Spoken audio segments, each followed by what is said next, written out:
Well, hello, all you beautiful internet peeps out there in the interwebs. This is Tashlan with Charlie the dog and Puddon Anpye the pussycats. This is the second edition of the Tashlan Talks.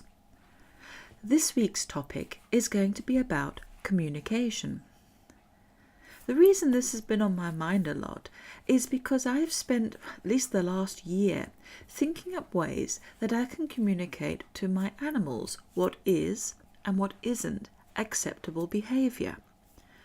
Now, I have the philosophy that my home is their home too, and so they are allowed to be themselves and to explore their environment. I do, however, have to set some boundaries, even if only for their own safety. So, how do I tell them what is and isn't allowed when they don't understand words?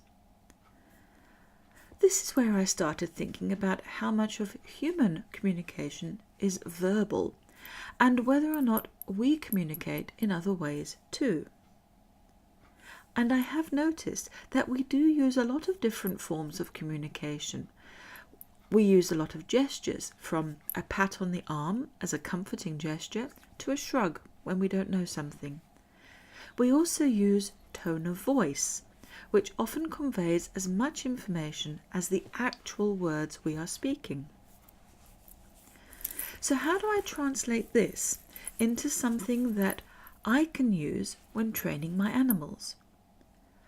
Well, I realized that even when they don't understand the words, they do understand the tone of what is said.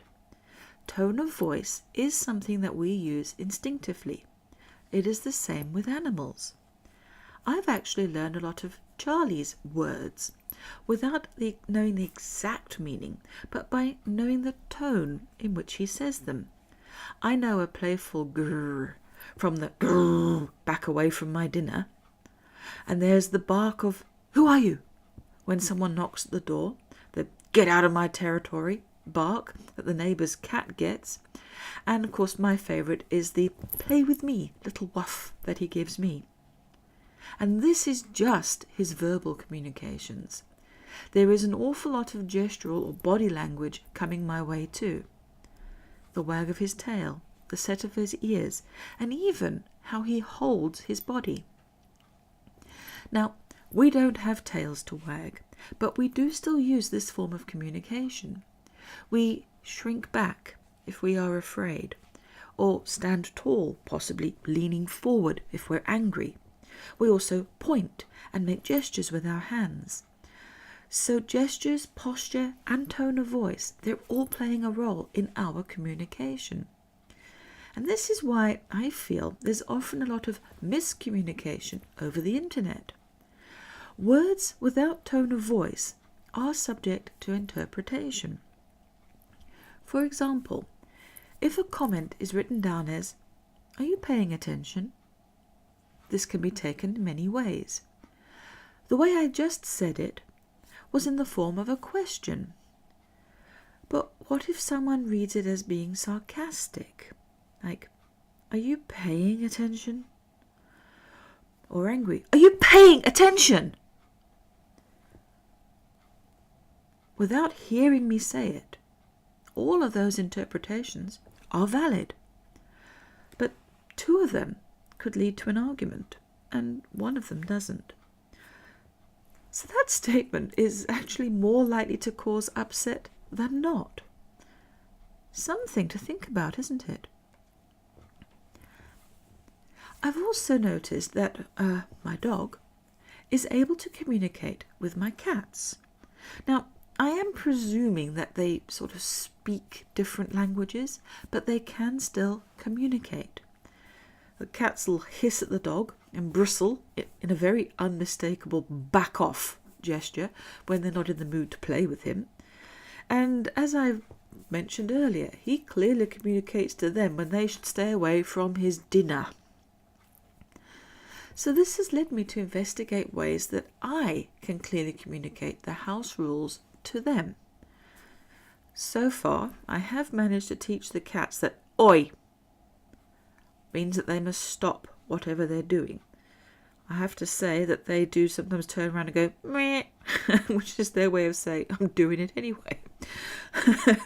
But that notwithstanding, we are communicating. And interestingly, I didn't consciously choose the word oi, but I did choose the tone. I wanted something short and sharp to catch their attention. And it is the tone that they're understanding. Like with the dog, woof, woof, barking at them, they're understanding my bark or a warning noise. So why is it important for there to be a commonality of basic communication between species? This is because we all need to know if we are safe or if we aren't. If we approach an animal and it pays us no attention, then we're probably fine to enter the area. But if that animal is giving us back off signals, we might be in danger. And this is something that all animals need to be able to interpret. And so the threat gesture is an especially clear one. But it isn't just this that is common. I've noticed that different species of animal can also give off friend signals. Good example is my cat Puddon. He's very fond of Charlie.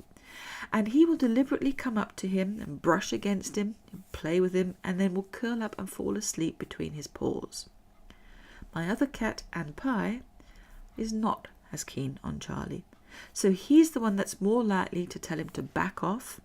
And also, Anpye's not usually the one that will play with Charlie or will sleep close to him. I have a feeling that by observing my animals and by learning ways to teach them, I'm also learning quite a bit about how we all communicate with each other as well. Why don't you have a go at observing body language? And no, not this silly trend of trying to mind read how a person is feeling by how they're folding their arms or looking up to the left or the right. None of that nonsense. No, I mean the true form of instinctive communication that is clear and unambiguous. See if you can spot the friend signals or the I'm feeling nervous posture. Once you start to notice these things, I think you'll find it as fascinating as I have. My dear internet peeps, I will leave you with this final thought from C.S. Lewis. Don't use words too big for the subject. Don't say infinitely when you mean very. Otherwise, you'll have no word left when you want to talk about something really infinite.